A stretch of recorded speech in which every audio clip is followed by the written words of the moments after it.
Yan, for Bicol Express. Ayan na yung mga sangkap. Kailangan natin ng 1 kilong kasim. Ayan. Hiniwang strips. Ayan. Ipahiwa nyo na sa, sa butcher. Sa palengke. Tapos, nyog. Gata. Galing sa 2 nyog. Pinaghalo ko na yung kakang gata at saka yung pangalawang piga. Siguro mga 2 cups. Tapos, syempre, main ingredients. Hindi nawawala. Sili. Bawang. Luya. Sibuyas. Tapos, bagoong. Ayan. Bagoong alamang. Ito siya. Hindi yung kulay pink ang ano nyo, bibilhin nyo. Ganito, hahanapin nyo sa, sa palengke or sa talipapa. 5 pesos isang balot, 2 binili ko, so 10 pesos. And then, ayan, sitaw. Ito optional to. Pwede nyong lagyan, pwede hindi. Kaso, kami, mas gusto namin ng gulay, kaya may gulay. So, yan lang. Sa procedure naman, sobrang dali lang. Pag sasama-samahin lang natin sa kawali. Ayan. No, ano na to, no gisa-gisa. Yung baboy. Tapos, yung gata. Yan. Oops. Tapos, yung bagoong. Tapos natin yan.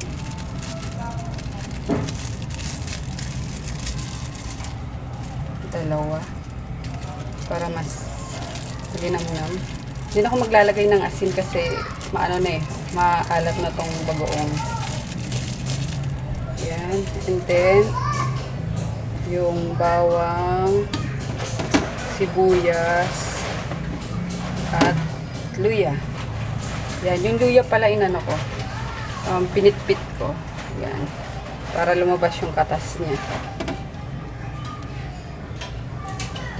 Yan. And then, pakukuluan lang natin yan, guys. So, ayan, guys. Antayin lang natin siyang kumulo. And, continuous lang yung yung paghalo hanggang sa kumulo siya para hindi magbuo-buo yung gata. Pasensya na sa ingay. May nagpupukpok na naman sa labas. Ayan. Halo lang ng halo. So yun guys, pag kumulo na, pahihinaan nyo na lang yung apoy. As in, mahina lang para palalambutin na lang siya. Yan. Pwede nyo takpan, pero make sure na talaga. Mahina yung apoy para hindi bumulwak. I-check nyo rin once in a while. Baka dumidikit na eh. Ayan. Pero yung oras niya talagang palalambutin siya. 30 to 45 minutes. Kailangan nyo lang siyang i-check. Kasi baka naman natuyo na, ganun. Hindi nyo pa rin binubuksan yung pakit. And then correction pala kanina, hindi siya, yung sa gata, hindi siya 2 cups. 2 baso guys. 2 baso. Kasi baso yung inaano sa palengke.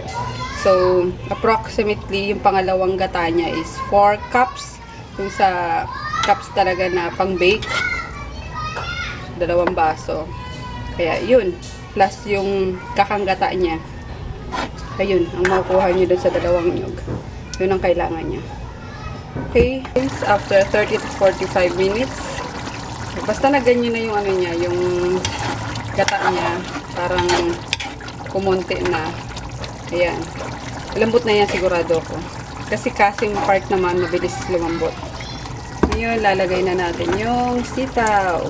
Again, optional to. Kung ayaw nyo, pwede. Kasi yun naman talaga yung original recipe ng Bicol Express. Wala siyang sitaw.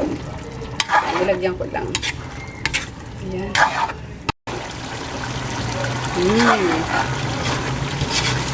Sarap ng no?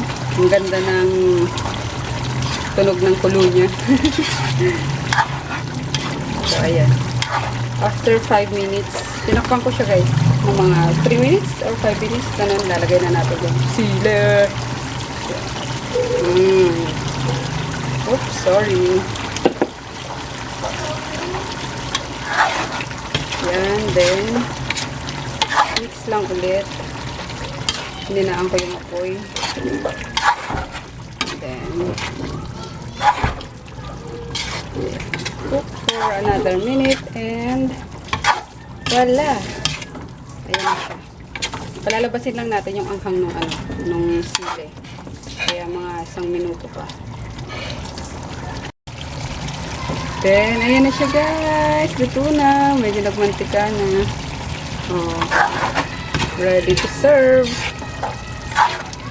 Enjoy! Sana i-try nyo rin to sa inyo. And, tag nyo ako sa mga pics sa FB. So, yun. Thank you for watching.